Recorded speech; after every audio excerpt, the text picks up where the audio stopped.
देश और दुनिया की तमाम छोटी और बड़ी खबरों के लिए हमारे चैनल को सब्सक्राइब करना न भूलें और बेल का बटन जरूर दबाएं। नमस्कार दोस्तों, स्वागत है आपका देश लाइव में और आपके साथ मैं हूं आशिमा त्यागी। दोस्तों, आज का जो वीडियो है वो खास है क्योंकि आज हम जिस मुद्दे पर बात करने जा रहे हैं वो सिर्फ एक जमीन सौदे का मामला नहीं, बल्कि ये हमारे लोकतंत्र, संविधान, पर्यावरण और गरीबों के हक से जुड़ा हुआ सवाल भी है। क्योंकि एक तरफ गरीबों के घरों पर बुलडोजर चल रहे हैं, मामूली मामलों में उन्हें जेल में डाल दिया जा रहा है, सलाखों के पीछे कर दिया जा रहा है, उन्हें कोर्ट कचहरियों में धकेला जा रहा है, और दूसरी तरफ देश के सबसे अमीर उद्योगपतियों को हजारों एकड़ जमीन कौड़ियों के भाव दी जा रही है। कोई विरोध नहीं, कोई सवाल नहीं, कोई जांच नहीं। अब ऐसे में यही सवाल उठता है जब बिहार के भागलपुर में गौतम अडानी को 1050 एकड़ जमीन सिर्फ ₹1 सालाना की दर पर 33 सालों के लिए लीज पर दे दी जाती है, तो क्या ये कोई सामान्य प्रशासनिक फैसला है या फिर ये गरीबों के साथ अन्याय और अमीरों के लिए विशेष सुविधा का उदाहरण है? आज इसी अंतर को लेकर हम विश्लेषण करेंगे, चर्चा करेंगे, लेकिन उससे पहले आप लोगों से अपील, इंसाफ की आवाज को बुलंद करने के लिए और सच्ची पत्रकारिता के लिए हमारा सहयोग करें। साथ ही डिस्क्रिप्शन में दी गई लिंक को ओपन कर ज्वाइन बटन दबाकर आप हमसे यानी देश लाइव से सीधा जुड़ सकते हैं। दोस्तों, तो आज का जो मुद्दा है वो बेहद गंभीर है। इस जमीन पर 10 लाख से ज्यादा आम, लीची, सागौन जैसे पेड़ खड़े हैं। ये पेड़ सिर्फ पर्यावरण की धरोहर ही नहीं बल्कि लाखों लोगों की आजीविका का आधार भी है। इन्हें काटकर थर्मल पावर प्लांट लगाया जाएगा जो बिजली ₹7 प्रति यूनिट की दर से बेचेगा। सोचिए, अब एक तरफ आम आदमी बिजली के बिल से परेशान है और दूसरी तरफ उन्हीं की जमीन पर अमीरों का लाभ बढ़ाने के लिए परियोजनाएं शुरू की जा रही हैं। इसलिए दोस्तों, इस पर चर्चा करना जरूरी हो जाता है। ये विकास नहीं बल्कि शोषण है। जमीन का किराया सालाना ₹1 यानी पूरे 33 साल में कुल ₹33। क्या यही है सरकार का विकास मॉडल? ये सवाल देश लाइव पूछता है उन सत्ताधीशों से। कांग्रेस नेता पवन खेड़ा ने प्रेस कॉन्फ्रेंस में आरोप लगाया कि बिहार सरकार ने ये जमीन बिना किसी पारदर्शिता के अडानी को सौंप दी। ये सिर्फ आर्थिक मामला नहीं है दोस्तों, बल्कि लोकतांत्रिक मूल्यों पर एक बड़ा हमला भी है अगर आप देखें तो। क्योंकि संविधान कहता है कि सभी नागरिकों का समान अधिकार मिलना चाहिए, उन्हें मिलना चाहिए, पर जमीनी हक में साफ भेदभाव दिखाई देता है। गरीबों की जमीन पर सवाल उठते ही बुलडोजर चल पड़ता है, केस दर्ज हो जाता है, जबकि अमीरों की बात की जाए, अमीरों की जमीन पर कोई सवाल नहीं उठाता। यही दोहरापन लोकतंत्र को अंदर से खोखला कर रहा है। इसलिए देश लाइव लोकतंत्र को बचाने के लिए इस तरह के मुद्दे सच के साथ आप लोगों के सामने रखता है। ये मामला अकेला नहीं दोस्तों, अंबानी की कंपनी वंतारा के खिलाफ भी ये खेल हुआ। एसआईटी बनी, 25 अगस्त को रिपोर्ट आई, 12 सितंबर को और 15 सितंबर को सुप्रीम कोर्ट से क्लीन चिट, यानी सिर्फ 20 दिनों में पूरी जांच, फैसला, सब कुछ निपटा दिया गया। जबकि आम नागरिक को न्याय पाने में सालों लग जाते हैं, लंबी लड़ाई।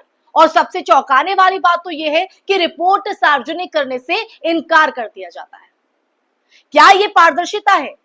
क्या यही है न्यायिक व्यवस्था? सवाल उठता है कि क्या अदालतें भी अब अमीरों के लिए काम कर रही हैं और गरीबों के लिए न्याय मुश्किल होता जा रहा है। कहां से वो पैसा लाएगा, कहां से वो वक्त लाएगा? अगर वो कोर्ट कचहरी के चक्कर काटेगा तो फिर वो काम कैसे करेगा? मीडिया की भूमिका भी सवालों के घेरे में है। बड़े चैनल्स, बड़े अखबार अमीरों के खिलाफ खबर चलाने से डरते हैं।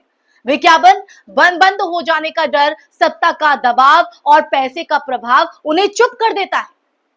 इसलिए ये मामला आम जनता तक नहीं पहुंच पाता, लेकिन देश लाइव ये मामले आप तक पहुंचाएगा, पूरा सच आपको बताएगा। अगर खबरें भी चलती भी है तो उसे हल्का करके पेश किया जाता है इन मीडिया वालों की तरफ से।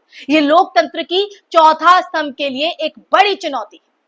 मीडिया की चुप्पी भी इस अन्याय को बढ़ावा देती है दोस्तों, क्योंकि मीडिया आज अपनी सरोकार से कहीं ना कहीं दूर हो रहा है। पर्यावरणीय नुकसान भी उतना ही गंभीर है। 10 लाख से ज्यादा पेड़ काटे जाएंगे। पेड़ सिर्फ लकड़ी नहीं बल्कि जलवायु संतुलन को बनाए रखने के लिए, कहीं ना कहीं हवा को शुद्ध रखने और स्थानीय जीवन को पोषण देने का आधार भी है।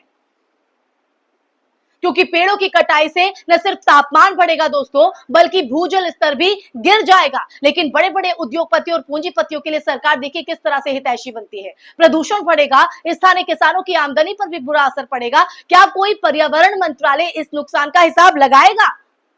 नहीं लगाएगा। क्या कोई सरकार इस पर रोक लगाएगी? नहीं, क्योंकि मामला अमीरों का जो है। इस फैसले से दोस्तों ये भी साफ हो जाता है कि किस तरह से नीति निर्माण में अमीरों का प्रभाव बढ़ता जा रहा है। ये नीति गरीबों की भलाई के लिए नहीं बल्कि बड़े कॉर्पोरेट्स की सुविधा के लिए बनाई जा रही है। क्या मैं गलत कह रही हूं? ऐसी नीति में गरीबों की आवाज कहीं नहीं होती है। उनकी आवाज को सिर्फ दबा दिया जाता है। वो सिर्फ आंकड़े बनकर रह जाते हैं। वहीं अमीरों की बात करें, अमीरों के लिए हर रास्ता आसान कर दिया जाता है, सुलभ बना दिया जाता है। अदालतें, प्रशासन, मीडिया सब उनके फेवर में, सब उनके हित में काम कर रहे हैं। यही वजह है कि देश में असमानता बढ़ती जा रही है। यही अंतर का सबसे बड़ा वजह है। तो दोस्तों हमें यह भी समझना होगा कि ऐसी नीतियां सिर्फ आर्थिक असमानता ही नहीं बढ़ाती, समझिए आप, बल्कि सामाजिक असंतोष को भी जन्म देती है।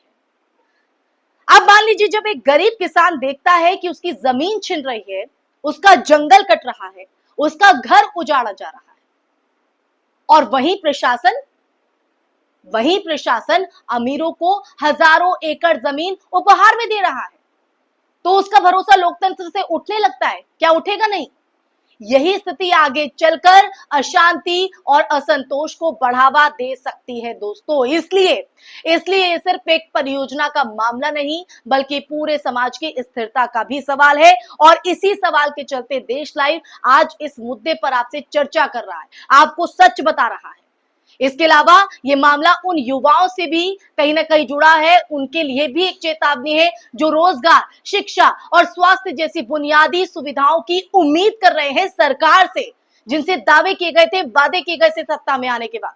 जब सरकार की प्राथमिकता अमीरों को लाभ पहुंचाना हो और गरीबों की जरूरतें अनसुनी रह जाए, तो युवाओं का भविष्य भी खतरे में पड़ जाता है।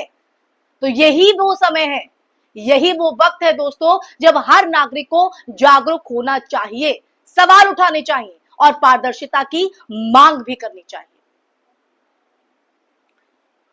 तो दोस्तों आज की अगर चर्चा का निष्कर्ष हम देखें तो वो यही है कि लोकतंत्र तभी मजबूत होगा जब न्याय सभी के लिए समान होगा, चाहे वो आम हो, खास हो, गरीब हो, अमीर हो। अगर अमीरों के लिए विशेष सुविधा और गरीबों के लिए दमन का रास्ता अपनाया जाएगा तो समाज में असंतोष बढ़ेगा और लोकतंत्र खोखला होता जाएगा। इसलिए अब हमें यह तय करना होगा, आपको और हमें यह तय करना होगा कि हम किस तरह का भारत चाहते हैं, अमीरों का भारत या सबका भारत। हमें सवाल पूछते रहना है, जागरूकता फैलानी है और अपने अधिकारों के लिए आवाज भी उठानी है। तो इस मुहिम में देश लाइव अपनी भूमिका निभा रहा है, आपसे इस तरह के मुद्दों पर बात कर सच आपके सामने रखकर। आखिर में अब आप लोगों से मैं ये कहना चाहूंगी कि बदलाव तभी संभव है जब हम चुप ना रहें, अपनी चुप्पी को तोड़े। अगर आज हम अमीरों के लिए विशेषाधिकार पर सवाल नहीं उठाएंगे तो कल हमारे बच्चों यानी आने वाली पीढ़ी, आने वाला भविष्य भी इसी असमानता में फंस जाएगा दोस्तों। इसलिए सच को सामने लाना होगा, नीति निर्माण में पारदर्शिता की मांग करनी होगी और एक ऐसे समाज की कल्पना करनी होगी जिसमें गरीबों और अमीरों दोनों के लिए न्याय। यही हमारी लोकतांत्रिक जिम्मेदारी है और यही हमारी सबसे बड़ी ताकत भी। तो आप तय कीजिए कि इस जिम्मेदारी और ताकत को निभाना है या चुप रहना है। इसी के साथ इस चर्चा में मैं यही विराम लगाऊंगी। ये चर्चा अगर आपको पसंद आई हो कमेंट बॉक्स में कमेंट करके जरूर अपनी राय साझा कीजिएगा, क्योंकि आपकी राय हमारे लिए, देश के लिए बहुत जरूरी है।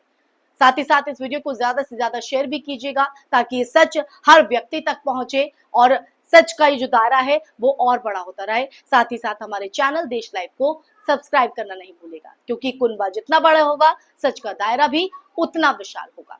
इसी के साथ आप लोग से मैं इजाजत लेना चाहूंगी, फिर हाजिर होंगी एक नए विषय के साथ। तब तक के लिए अपना ख्याल रखिए। जय हिंद, जय भारत।